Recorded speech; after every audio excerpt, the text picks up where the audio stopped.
రోజు చక్కటి అంశాన్ని ఇస్తూ ఉన్నారు. అందుని బట్టి నేను దేవుణ్ణి స్తుతిస్తూ ఉన్నాను. ప్రతి ఆదివారము ఒక ఉన్నతమైన అంశాన్ని మనకిస్తూ మనం చక్కగా ఆ వాక్యాన్ని ధ్యానిస్తూ ఆ వాక్యానుసారంగా మనం నడుచుకోవడానికి దేవుడు చక్కటి కృపను మనకి అనుగ్రహిస్తూ ఉన్నాడు. ఈరోజు అంశం అన్వెయిలింగ్ గాడ్స్ లవ్ టు ఆల్. అందరికీ దేవుని ప్రేమ ఆవిష్కృతమగుట. దీన్ని ఇంకోలాగా కూడా చెప్పుకోవచ్చు, సర్వమానవాళికి దేవుని ప్రేమావిష్కరణ. సర్వమానవాళికి దేవుని ప్రేమావిష్కరణ. ఆవిష్కరణ అంటే అర్థం ఏంటయ్యా అంటే, మొట్టమొదటిగా ఆవిష్కరణ అనే మాటను మనం తెలుసుకోవాలి. వెలికి తీసిన దాన్ని ఆవిష్కరణ అంటారు. ఉదాహరణకి ఒక వస్తువుని ఆవిష్కరిస్తూ ఉన్నారు అని మాట్లాడతాం. అలాగే దేవుని ప్రేమ నేనేమంటానంటే, నేను నేర్చుకున్న నా ఎక్స్పీరియన్స్లో నేనేమంటానంటే, కాలము సంపూర్ణమైనప్పుడు దేవుడు తన ప్రజల కొరకు తన ప్రేమను ఆవిష్కరించాడు. హల్లెలూయా. కాలము సంపూర్ణమైనప్పుడు దేవుడు తన ప్రజల ఎదుట తన ప్రేమను ఆవిష్కరించాడు. అంటే ఎలా దీన్ని అర్థం చేసుకోవాలి? అలాగే సర్వమానవాళికి దేవుని ప్రేమావిష్కరణ, లేదంటే అందరికీ దేవుని ప్రేమ ఆవిష్కృతమగుట అనే ఈ పదాన్ని లేదా ఈ అంశాన్ని మనం ఎలా అర్థం చేసుకోవాలయ్యా అంటే, సింపుల్గా మీకు అర్థమయ్యే రీతిలో నేను చెప్తానంటే, యేసుక్రీస్తు దేవుడు ఎక్కడో తండ్రి దగ్గర ఉండటం కాదు, ఆయన మానవ అవతారాన్ని ధరించుకొని కృపా సత్య సంపూర్ణుడుగా. దానికి యోహాను ఏం వివరణిస్తాడు? ఆదియందు వాక్యం ఉండెను, వాక్యము దేవుని యొద్ద ఉండెను, ఆ వాక్యమే 14 వచ్చేసరికి ఏమంటాడు? ఆ వాక్యము శరీరాన్ని ధరించుకొని. ఆ వాక్యం ఏం ధరించుకుంది? శరీరాన్ని ధరించుకొని కృపగా సత్యముగా మన మధ్య నివసించింది. ఆ వాక్యమై ఉన్న దేవుడే యేసుక్రీస్తు. అర్థమవుతుందమ్మా? అంటే ఏంటి? ఆకాశ మహాకాశాల్లో ఉండే ఆ దేవుడు నీకోసం నా కోసం. మనం ఎలాంటి వాళ్ళం? పాపులము, బలహీనులం, భక్తిహీనులం, శత్రువులం. ఇలాంటి పరిస్థితుల్లో ఉన్న మనల్ని దేవుడు ప్రేమించాడు. Hallelujah. What is the God's love? దేవుని ప్రేమ అంటే ఏంటి అది తెలియాలి ముందు మనకి. ప్రేమ గురించి ధ్యానం చేద్దాం, ఇబ్బంది ఏమీ లేదు. What is the God's love? దేవుని ప్రేమ అంటే ఏంటి? దేవుని బిడ్డలారా, నేను ఒక భక్తుని యొక్క అంశాన్ని తీసుకున్నా. Saint Augustine. ఎవరండి? సెయింట్ అగస్టిన్ ఏమంటాడంటే, God does not merely love, he's love it self. ఏమంటాడు ఆయన? దేవుడు కేవలము ప్రేమించడం మాత్రమే కాదు. ఏంటండి? దేవుడు కేవలము ప్రేమించడం మాత్రమే కాదు, ఆయన ఏమంటాడంటే దేవుడే ప్రేమయ్య ఉన్నాడు. హల్లెలూయా. చూసారండి? దేవుడు కాబట్టి ప్రేమించడం కాదు. అమ్మా, నా మాటలు అర్థం చేసుకోవాలి.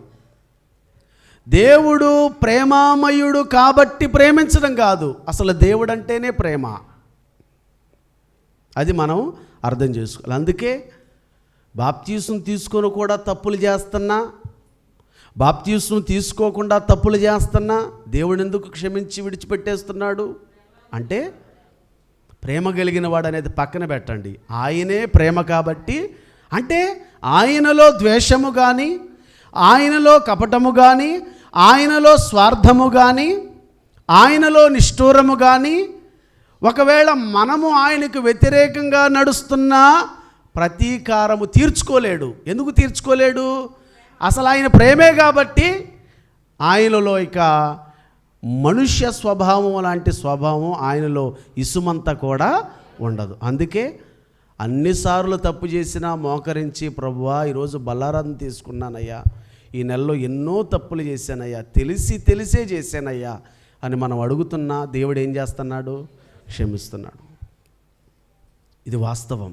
అందుకే ఈ కాలాన్ని ఏమన్నారంటే కృపాకాలం అన్నారు. హల్లెలూయా. ఈ కాలాన్ని ఏమన్నారు? ఏ కాలం అండి? కృపాకాలం. సరే, ఈ అగస్టిన్ అనే అతను ఏమంటాడంటే, సెయింట్ అగస్టిన్ గారు, దేవుడు కేవలం ప్రేమించడం మాత్రమే కాదు కానీ ఆయనే ప్రేమయ్యి ఉన్నాడు. ఇంకొకటి, గ్రీకులో ప్రేమకు అదేంటంటే అగాపే. చాలాసార్లు నేను చెప్పా, ఏంటండి అగాపే. అగాపే అంటే అన్కండిషనల్ లవ్. ఏంటండి? షరతులు లేని ప్రేమ, అన్చేంజింగ్ లవ్, మార్పు లేని ప్రేమ. ఇప్పుడు ఉదాహరణకండి, మానవ రీతిగా మాట్లాడదాం. మనల్ని ఒక వ్యక్తి ఎప్పుడు ప్రేమిస్తాడంటే, ఆ వ్యక్తికి మనం అనుకూలంగా ఉన్నప్పుడు, ఒక వ్యక్తికి మనం అనుకూలంగా ఉన్నప్పుడే ఆ వ్యక్తి ప్రేమిస్తాడు. కానీ దేవుని ప్రేమ అలా ఉండదు. నువ్వు దేవునికి అనుకూలంగా ఉన్నా, దేవునికి అనుకూలంగా లేకపోయినా అన్చేంజింగ్ లవ్, మార్పు లేని. రెండవది అన్కండిషనల్ లవ్, షరతులు లేని ప్రేమ. రే నువ్విట్లా చేస్తే నీ కారు కొంటానరా, నువ్విట్లా చేస్తేనే నీకు వస్తువు ఇస్తానరా అని మానవులు అంటారు. కానీ దేవుడు అలా అనేవాడు కాదు. ఈ అగాపే ప్రేమకి ఏమర్థాలు ఉన్నాయంటే, నిస్వార్థమైనది. ఏంటంట? దేవుని ప్రేమ అర్హత చూడనిది. ఏంటండి? అర్హత చూడనిది. మూడవది త్యాగముతో కూడిన ప్రేమ. దీన్నే అగాపే లవ్ అన్నారు. అగాపే ప్రేమ. ఇది గ్రీక్ వర్డ్ అండి. హిబ్రూలో కూడా చూద్దాం. హిబ్రూలో దేవుని ప్రేమ గురించి ఏమన్నదంటే హెసెద్. ఏంటండి? హెసెద్. అయ్యారండి, ఇవన్నీ మాకు అవసరమా? ఏదో ఒకటి చెప్పేవచ్చు కావాలండి. అసలు మూల భాషలో క్రొత్త నిబంధన అసలు ఏ భాషలో రాయబడింది? అసలు మూల భాష పేతురు గారు కానీ, మార్కు గారు కానీ, యోహాను గారు కానీ, వీళ్ళందరూ మూల భాష ఉందే దాన్ని గ్రీకులో రాశారు. క్రొత్త నిబంధన దేంట్లో రాశారు? గ్రీకులో. ఈ ఓల్డ్ టెస్ట్మెంట్ ఉందే పాత నిబంధన, మోషే గారు కానీ, రూతు గ్రంథం కానీ, ఎజ్రా గ్రంథం కానీ, ఇవన్నీ హిబ్రూలో రాయబడ్డాయి. కాబట్టి మూల భాషలో ప్రేమ గురించి ఏముందో మనం ధ్యానం చేస్తున్నాం అంతే. ఇది తెలుసుకోవడం తప్పేమీ కాదు. ఈ హిబ్రూలో ప్రేమ గురించి ఉన్న పదం ఏంటంటే హెసెద్. ఏంటండి? హెసెద్. హెసెద్ అంటే వడంబడిక ప్రేమ. ఏంటంట? వడంబడిక, కవనెంట్ లవ్ అన్నారు. కవనెంట్ లవ్ అంటే దేవుని బిడ్డలారా, వడంబడిక ప్రేమ అంటే ఏంటంటే మాట ఇచ్చిన ప్రేమ. ఇప్పుడు ఉదాహరణకి మీకు అర్థమయ్యేలాగా, పెద్దోళ్ళు కాబట్టి మీ అందరికి అర్థమయ్యేలాగా చెప్తా. పెళ్లి రోజున ఏం ప్రమాణాలు చేసుకుంటాం? పెళ్లి రోజున పెళ్లి ప్రమాణాలు చేసుకుంటాం. ఏం ప్రేమ? వడంబడిక, కవనెంట్ లవ్. ఏమంటాం? వ్యాధి యందును, బాధ యందును, ఆరోగ్యమందును, కష్టమందును, లేమియందును, సుఖమయందును అన్ని విషయాలు నేను తోడుగా ఉంటా, నీకు విధేయురాలుగా ఉంటాను, నిన్ను ప్రేమిస్తాను నేను అంటాడు. ఇక్కడ ఏముంది? నిబంధన ఉంది. మాట. నిబంధన అన్నా మాట ఇవ్వడం అన్నా రెండు ఒకటే. హల్లెలూయా. నిబంధన అన్నా మాట ఇవ్వడం అన్నా వాగ్దానం చేయడం అన్నా ఒకటే, ప్రమాణం అన్నా ఒకటే. అంటే ఏమన్నాడు దేవుడు? నువ్వు పుట్టినది మొదలుకొని నువ్వు చనిపోయేంత వరకు కూడా నేను నిన్ను ప్రేమిస్తున్నాను. నా ప్రేమ ఎలాంటిదయ్యా అంటే వడంబడిక ప్రేమ. హల్లెలూయా. అందుకే ఏమంటాడు? ఆయన వాగ్దానం ఇచ్చి నెరవేర్చేవాడు. ఆయన మాట ఇచ్చి, వాస్తవం చెప్పండి, మనం మాట ఇచ్చి కరెక్ట్గా నెరవేరుస్తామా? చాలామంది తప్పిపోతారు. కానీ దేవుని ప్రేమ తప్పిపోయే ప్రేమ కాదు. Covenant love. దానికి ఇంగ్లీష్లో ఏం వాడారంటే steadfast love, faithful love. విశ్వసనీయమైన ప్రేమ, జీవిత కాలానికి సరిపోయిన ప్రేమ. ఏంటంట? జీవిత కాలానికి. ఇప్పుడు చెప్పనా, లోకపరంగా భర్త అయినా భార్య అయినా జీవితకాలం వరకు ప్రేమిస్తారో లేదో నాకైతే తెలియదు, కానీ దేవుని ప్రేమ మాత్రం నీ జీవిత కాలమంతా నిన్ను ప్రేమిస్తూనే ఉంటుంది. అదే హెసెద్, అదే వడంబడిక ప్రేమ. ఇది ప్రేమ గురించి ఇంట్రడక్షన్ అయిపోయిందండి. ఇది ప్రేమ గురించి ఇంట్రడక్షన్ అయిపోయింది. ఈరోజు మనకిచ్చిన వాక్యాల్లో ప్రేమ గురించి ఏం రాయబడిందో చూద్దాం. ఓకే, మొట్టమొదటిగా ఒక్క వచనాన్ని మీకు జ్ఞాపకం చేస్తాను. జ్ఞాపకం చేసిన తర్వాత ముందుకెళ్తాను. యోహాను మొదటి పత్రికలోకి రండి ఒకసారి. యోహాను మొదటి పత్రిక 4వ అధ్యాయంలోకి రండి. 4వ అధ్యాయంలోకి వచ్చినట్లయితే 7 నుండి 10 వరకు నేను చదువుతాను, మీరు ఆలకించండి. మీ బైబిల్ తెరిచి, మీ బైబిల్లో అందరూ తెరిచి చూడండి.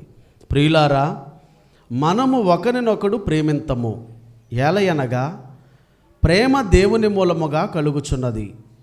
ప్రేమించు ప్రతి వాడును దేవుని మూలముగా పుట్టినవాడై దేవుని ఎరుగును.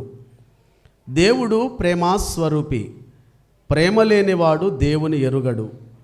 మనము ఆయన ద్వారా జీవించున్నట్లు దేవుడు తన అద్వితీయ కుమారుని లోకములోనికి పంపెను.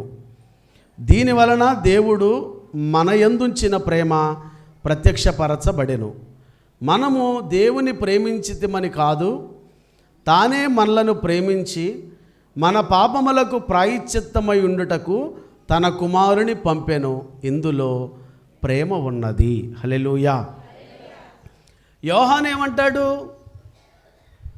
దేవుడు మనల్ని ప్రేమించాడు, దేవుడు మనల్ని ప్రేమించాడు.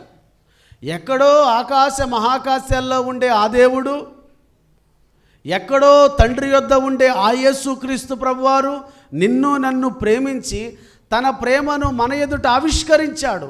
అసలు వాస్తవంగా దేవుని ప్రేమ అంటే అంతకుముందు ఎవరికి తెలియదు. కానీ యేసుక్రీస్తు ప్రభువారు వచ్చి ఒక క్రొత్త నిబంధన తీసుకొచ్చాడు. ఏమన్నాడంటే, మీ శత్రువును ప్రేమించుము, మిమ్మును హింసించు వారి కొరకు ఈ మాట నేను మీతో చెప్పినందుకు ఆశ్చర్యపడకుడి అన్నాడు యేసయ్య. ఓల్డ్ టెస్ట్మెంట్ ఏం చెప్పింది? పాత నిబంధన ఏం చెప్పింది? నిన్ను ఒకడు రాయితో కొడతాడా, ఆడిని మరలా రాయి పెట్టి పొళ్ళెరగొట్టు. ఒకడు నిన్ను కత్తితో కోస్తాడా, నువ్వు కూడా వాడిని కత్తితో కొయ్యి. ఒకడు నిన్ను బెత్తంతో కొడతాడా, వాడిని కూడా నువ్వు బెత్తంతో కొట్టు అని పాత నిబంధన చెప్పింది. కానీ క్రొత్త నిబంధనకు వచ్చేసరికి యేసయ్య దేవుని ప్రేమను వ్యక్తపరుస్తూ, దేవుని ప్రేమను ఆవిష్కరిస్తూ ఆయన చెప్పేది ఏంటంటే, మీ శత్రువును ప్రేమించాలా. రెండవది, మిమ్మల్ని హింసించు వారి కొరకు. ఇది కొద్దిగా కష్టమే. మరి ఆ పదం చాలా వినడానికే చాలా కష్టంగా ఉంది. కానీ దేవుడేమంటాడంటే, యేసయ్య యోహాను మొదటి పత్రిక 4:7 నుండి 10 వరకు ఏమన్నాడు?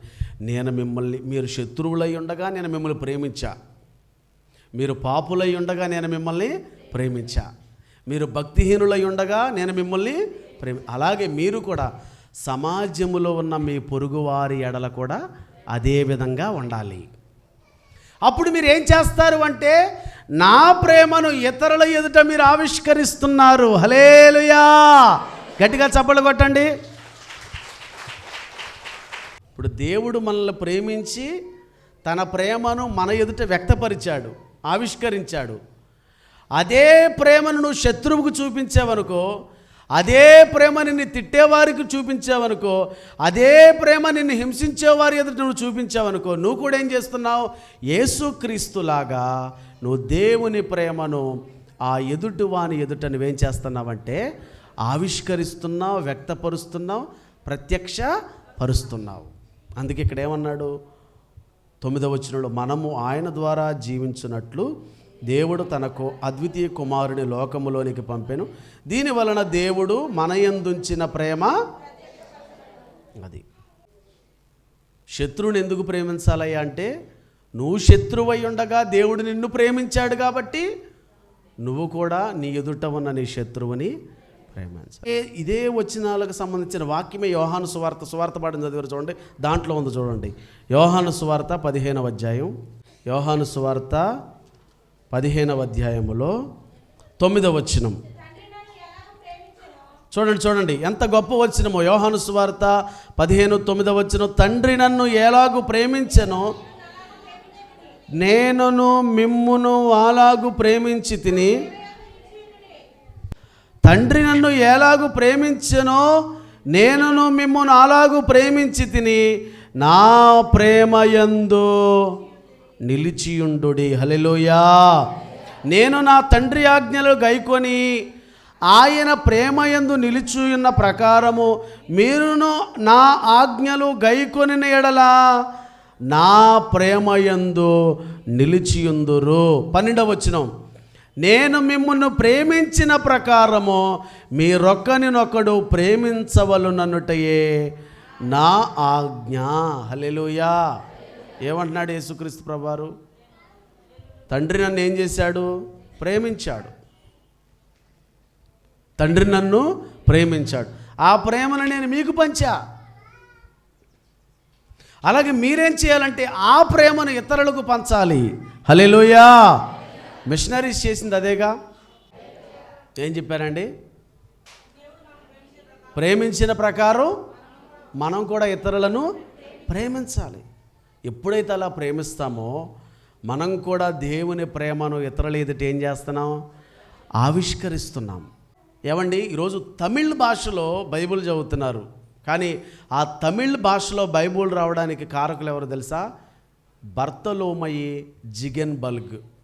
ఎంత గొప్ప హిస్టరీ అంటే, మీరు కావాలంటే ఇంటికి వెళ్ళిన తర్వాత యూట్యూబ్లో బర్తలోమయి జిగెన్బర్గ్ అని కొట్టండి. 23 సంవత్సరాల వయసులో తమిళనాడు మిషనరీగా వచ్చాడండి. ఎన్ని సంవత్సరాలకండి? 23 సంవత్సరాలకి వస్తే ఆయన్ని జైల్లో వేశారు. డచ్ ప్రభుత్వం, డానిష్ వాళ్ళు ఉన్నారు అప్పుడు.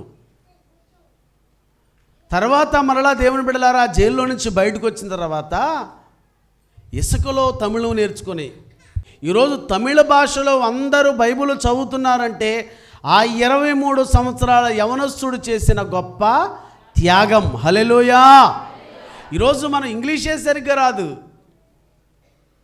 ఒక్క తెలుగు కూడా స్పష్టంగా మాట్లాడలేం. మనం తెలుగు కూడా అన్ని బూతులే. తమిళం నేర్చుకొని తమిళ భాషలో బైబిల్ని తర్జుమా చేసి దేవుని బిడ్డలారా అతి యవన కాలంలో తన పిల్లలు కూడా ఇక్కడే చనిపోయారండి. ఇక్కడ వాతావరణం పడక, ఇక్కడ ఆహారం పడక, భయంకరమైన వేడి. దేవుని బిడ్డలారా మరి చూడండి, వీళ్ళందరూ ఎందుకయ్యా ఇన్ని త్యాగాలు చేశారంటే దేవుని ప్రేమను తమిళ ప్రజలకు ఆవిష్కరించాలి. హల్లెలూయా. 23 సంవత్సరాలకు ఎంత దేవుని డెడికేషన్ అండి, ఎంత సమర్పణ కలిగిన జీవితం అండి. ఇక్కడే చనిపోయాడు. బహుశా నాకైతే సరిగ్గా తెలియదు, 32 సంవత్సరాలకో 36 సంవత్సరాలకో దేవుని బిడ్డలారా ఆయన భారతదేశంలోనే చనిపోయాడండి. ఎంతోమంది మిషనరీస్ భారతదేశానికి వచ్చి పరిచయం చేసి వారి భార్యలను కోల్పోయిన వాళ్ళు ఉన్నారు, పిల్లలను కోల్పోయిన వాళ్ళు ఉన్నారు. ఈరోజు నువ్వు గుడికే సమయానికి టైంకి రావు.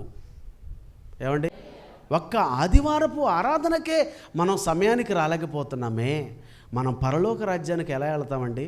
నీకు ఆరాధనకి రావడానికే నీకు సిద్ధపాటు లేదు కదా, నువ్వు పరలోక రాజ్యానికి వెళ్ళడానికి ఎలా సిద్ధపడగలవో సహోదరుడా సహోదరి ఆలోచించుకో.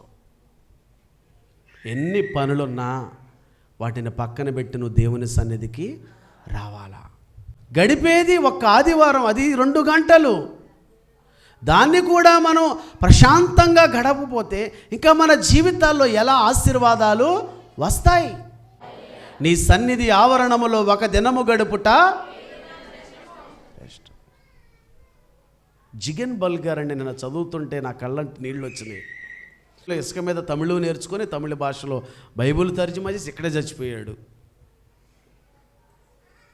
హల్లెలూయా. ఎన్ని త్యాగాలు, ఎన్ని మరణాలు, ఎంత దేవుని ప్రేమను వారు దేవుని ప్రజల కొరకు ఆవిష్కరించారు. స్త్రీ చదువుకోవాలి అని చెప్పింది ఆయనేనంట. క్రీస్తు శకం 52వ సంవత్సరంలోనే భారతదేశంలోనికి సువార్త వచ్చింది. ఎప్పుడు చెప్పాలా? క్రీస్తు శకము 52వ సంవత్సరంలోనే అపోస్తులుడైన తోమా గారు భారతదేశంలోనికి అడుగుపెట్టాడు. ఇక్కడే చనిపోయాడు. విలియం కేరీ గారు వచ్చి భారతదేశంలో ఆ కలకత్తా ఆ ప్రాంతంలో సువార్త ప్రకటించినప్పుడు విలియం కేరీ గారి చేతుల మీదుగా ఆ రక్షణ పొందింది మొట్టమొదటగా ఒక కౌంటు కులానికి సంబంధించిన అతనండి. హల్లెలూయా, హల్లెలూయా. రోజు బైబిల్ని తెలుగులో తర్జుమా చేసింది కూడా బ్రాహ్మణ్సే. అలాగే దేవుని బిడ్డలారా ఆర్ఆర్కే మూర్తి గారు కూడా బైబుల్ ట్రాన్స్లేషన్ చేయడానికి ఆ మిషనరీస్కి వాళ్ళు ఇంగ్లీష్లో వాక్యం చెప్తుంటే నేను తెలుగులో వాక్యం చెప్పేవాడంట. అలా దేవుని వాక్యం చదువుతుంటే ఆర్ఆర్కే మూర్తి గారు నిష్ఠాగరిష్ఠుడైన బ్రాహ్మణుడు, ఆయన కూడా మారిపోయాడు. హల్లెలూయా. ఇదంతా ఎందుకు చెప్తున్నానయ్యా అంటే, దేవుని ప్రేమను మనం కలిగి ఉండటమే కాదు, ఆ ప్రేమను మనం వ్యక్తపరచాలి, ఆ ప్రేమను ఆవిష్కరించాలి. ఎప్పుడు ఆవిష్కరించాలి? నీకు అనుకూలంగా ఉన్నప్పుడు కాదు. నీకు అనుకూలంగా ఉన్నా, నీకు అనుకూలంగా లేకపోయినా నువ్వు దేవుని ప్రేమను కలిగి ఉండడానికి ప్రయాస పడాలి, అంతే. అందుకే దేవుడు యోహాను సువార్త మరొకసారి 15వ అధ్యాయం 12వ వచనం చదవండి. నేను మిమ్మును ప్రేమించిన ప్రకారము మీరొకరినొకడు ప్రేమించవలననటియే తన స్నేహితుల కొరకు తన ప్రాణము పెట్టువాని కంటే ఎక్కువైన ప్రేమ గలవాడెవడును లేడు. నేను మీకు ఆజ్ఞాపించు వాటిని చేసిన ఎడల మీరు నా స్నేహితులయ్యుందురు. 17వ వచనం, మీరు ఒకరినొకడు ప్రేమించవలనని ఈ సంగతులను మీకు ఆజ్ఞాపించుచున్నాను. మరి ప్రేమలోనే కదా ఐక్యత ఉండేది అమ్మా. ప్రేమలోనే ఐక్యత ఉంటుంది, ప్రేమలోనే సమాధానం ఉంటుంది, ప్రేమలోనే త్యాగం ఉంటుంది, ప్రేమలోనే దీర్ఘశాంతం ఉంటుంది, ప్రేమలోనే ప్రతి సమస్య సమసిపోతుంది. అందుకే పౌలేమన్నాడు, కొరింథీయులకు రాసిన మొదటి పత్రిక 14:1. కొరింథీయులకు రాసిన మొదటి పత్రిక ఏంటంట? ప్రేమ కలిగి ఉండుటకు. అందరి మాట 3 సార్లు చెప్దామండి. 1 2 3 స్టార్ట్.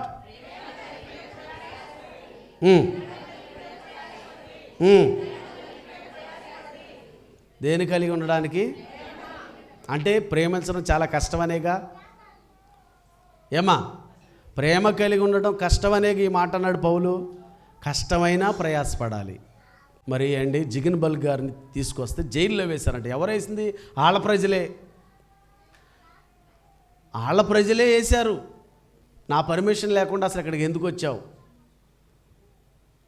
ఎందుకంటే ఆయనకి అంత గొప్ప మిషనరీ అండి. 4 నెలలు జైల్లో ఉండి బయటకు వచ్చి ఎంత గొప్ప త్యాగాలు. ఇలా ఒకరు కాదండి, కొన్ని వందల మంది ఈరోజు భారతదేశంలోకి వచ్చారు. కాబట్టి అందుకే మదర్ తెరీసా గారు ఎప్పుడు ఒక మాట అనేవాళ్ళంట. ఏమనంటారంటే, ఆమె గొప్ప మాట పలికారండి. విమర్శిస్తూ తీర్పు తీరుస్తూ ఉంటే మనం ఎప్పటికీ ఎవరిని ప్రేమించలేమందంట. హల్లెలూయా. ఏంటంట? విమర్శిస్తూ తీర్పు తీర్చుకుంటూ కూర్చుంటే మనం ఎవరికి దేవుని ప్రేమను పంచలేమందేది. అందుకే కుష్ఠరోగుల యొక్క పుండ్లలో నుండి పురుగులు వస్తుంటే చేత్తో రాని పురుగులుంటే నోటితోనే లాగి ఊసేదంట. ఎందుకండి వీళ్ళు ఎంత గొప్పగా బ్రతికారు అంటే, వీళ్ళు దేవుని ప్రేమను ప్రజల ఎదుట ఆవిష్కరించారు. హల్లెలూయా. అదే ప్రేమ మనందరికి ఉండాలి, నాకు ఉండాలని దేవుడు కోరుకుంటున్నాడు. లాక్కునేవారుగా కాదండి, మనం ఇచ్చేవారుగా ఉండాలి. లాక్కునేది ప్రేమ కాదు, ఇచ్చేది ప్రేమ. గుర్తుంచుకోండి ఎప్పుడైనా. యేసయ్య ఇవ్వడానికి వచ్చాడా, తీసుకోవడానికి వచ్చాడా? అందుకని ఈరోజు చదివిన 2వ పాఠంలో అదే మాట ఉంది. చూడండి, 2వ పాఠం ఏంటంటే రోమీయులకు రాసిన పత్రిక 8వ అధ్యాయము 31వ వచనము. ఇట్లుండగా ఏమందుము? దేవుడు మన పక్షమునుండగా మనకు విరోధి ఎవడు? తన సొంత కుమారుని అనుగ్రహించుటకు వెనుక తీయక మనందరి కొరకు ఆయనను అప్పగించిన వాడు ఆయనతో పాటు సమస్తమును మనకెందుకు ఇవ్వడు? ఏమిచ్చాడు ఆయన? 35వ వచనంలో, క్రీస్తు ప్రేమ నుండి మనలను ఎడబాపు వాడెవడు? శ్రమైనా, బాధైనా, హింసైనా, కరువైన, వస్త్రహీనతైన, ఉపద్రవమైన, ఖడ్గమైన దేవుని ప్రేమ నుండి మనలను ఎడబాపునా. కాబట్టి ఎన్ని శ్రమలున్నా, ఎన్ని బాధలున్నా, అక్కడ పౌలు చెప్తున్నాడు, ఎన్నని చెప్తున్నాడు? శ్రమ కానీ, బాధ కానీ, హింస కానీ, కరువు కానీ, వస్త్రహీనత కానీ, ఖడ్గమైన ఏ ఉన్నా ఇవేమీ మనలో దేవుని ప్రేమలో నుండి.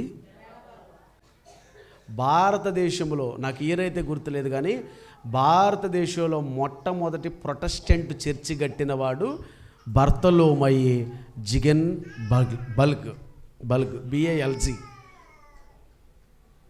అంత ప్రయాసపడ్డాడండి. ఎందుకు? ఆయన్ని వేడాపలేకపోయింది దేవుని ప్రేమ నుండి, ఆకలి ఆపలేకపోయింది, ఎండ ఆపలేకపోయింది, కష్టము ఆపలేకపోయింది, శ్రమ ఆపలేకపోయింది.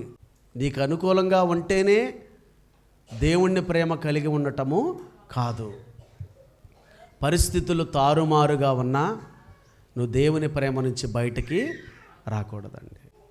ఇంకోటి చెప్పనా, దేవునికి వ్యతిరేకంగా నడుస్తున్నప్పటికీ వాళ్ళకి ఎవరు తీర్పు తీరుస్తారంటే నువ్వు కాదు, దేవుడే తీరుస్తాడు. మనం అలా మౌనంగా కనిపెట్టి చూస్తే చాలు. అన్యాయం చేయవాడికి ఏమండి ఒక మాట చెప్పనా, లోక సామెత ఉందిగా, ఏ విత్తనం విత్తుతామో అన్యాయం విత్తు. నువ్వు అన్యాయం కోయకపోతే నన్ను అడగండి, నువ్వు నీతిని విత్తు, నీతిని కోయకపోతే నన్ను అడగండి, అపవిత్రత విత్తు, శాపాన్ని కోయకపోతే నన్ను అడగండి, పరిశుద్ధత విత్తు, మేలుని కోయకపోతే నన్ను అడగండి.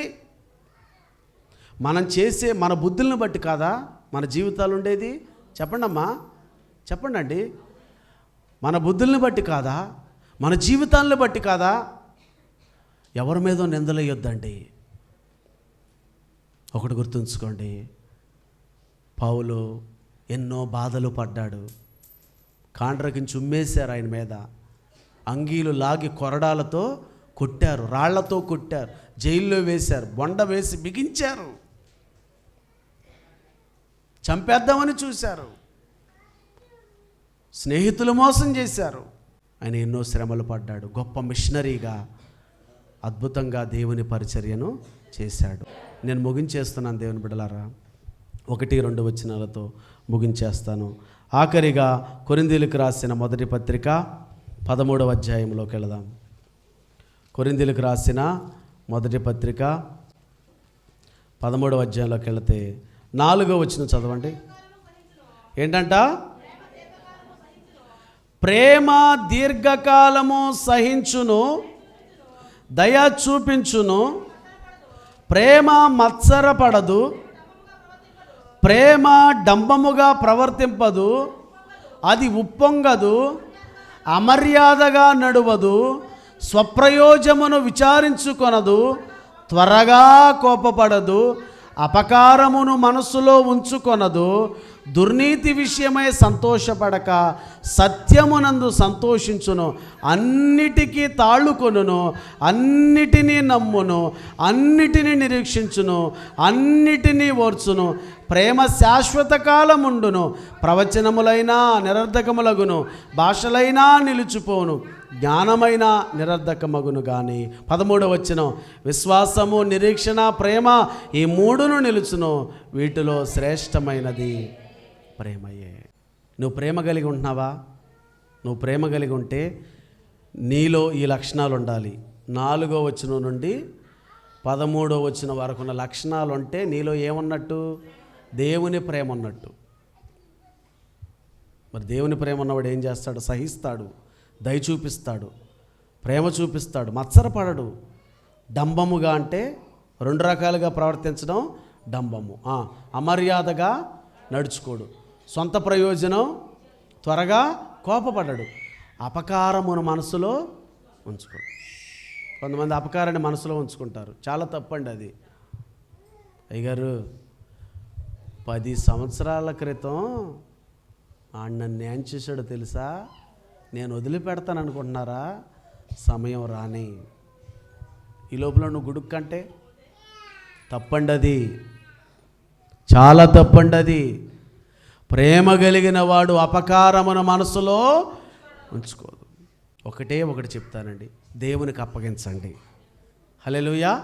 ఏంటండి? దేవునికి అప్పగిచ్చేసేయండి. నీ భారము యెహోవా మీద మోపుము, ఆయనే నిన్ను ఆదుకొనును. హల్లెలూయా. ప్రయాసపడి భారము మోసుకొనుచున్న సమస్త జనులారా నా యొద్దకు రండి, నేను విశ్రాంతిని. చర్య తీసుకోవలసింది నీవు కాదు, యాక్షన్ తీసుకోవలసింది నీవు కాదు, ఆయనే.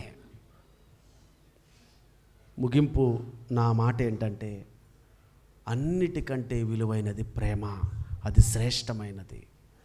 నీకు భాషలు మాట్లాడడం వచ్చినా, ప్రవచనం చెప్పడం వచ్చినా, వాక్యం చెప్పడం వచ్చినా, ప్రార్థించడం వచ్చినా, నీకు ఎన్ని వచ్చినా నీలో గనక ప్రేమ అనే అంశము లేకపోతే నువ్వు దేవునికి దూరంగా బ్రతుకుతున్నావు అనే విషయాన్ని మర్చిపోకూడదు. కాబట్టి దేవుని ప్రేమ కలిగి ఉందాం. ఆ ప్రేమను మనం కలిగి ఉండడమే కాదు, ఆ ప్రేమను మనం నలుగురికి పంచుదాం. అంటే నలుగురు ఎదుట ఆ ప్రేమను ఆవిష్కరిద్దాం.